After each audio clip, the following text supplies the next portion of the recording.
एक बार की बात है कि समय था 18वीं सदी का, जब राजाओं का दौर चलता था। तब अब जितनी आबादी नहीं थी, दूर दूर तक सब चीजें खंडहर होती थीं और लोग तो सिर्फ कुछ प्रतिशत हिस्से में ही रहते थे।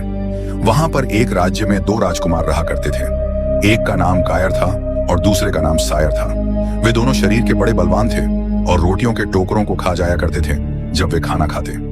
उनके लिए खास दासियां मिलकर खाना बनाती थीं।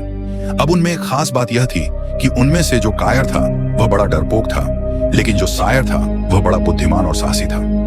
राज्य भर में उनकी बड़ी प्रशंसा थी।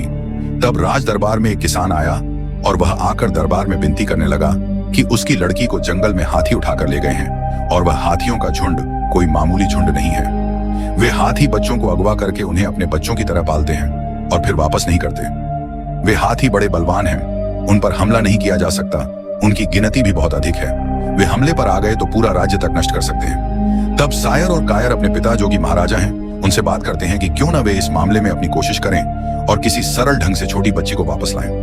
उनके पिता को सायर पर पूरा भरोसा था, वह पहले भी ये कारनामे कर चुका था। बस फिर क्या था, अगले ही दिन वे अपने घोड़ों और तलवारों के साथ जंगल की ओर निकल गए। उन्होंने रात के अंधेरे में हाथियों के झुंड के पास जाने का फैसला किया। जब रात का अंधेरा हुआ तो उन्होंने छुपकर देखा कि बड़े बड़े हाथी सो रहे हैं और एक हथिनी अपनी पीठ पर लड़की को बैठाकर सो रही है। लड़की भी सो रही है। काफी सोचने के बाद सायर ने एक तरकीब निकाली।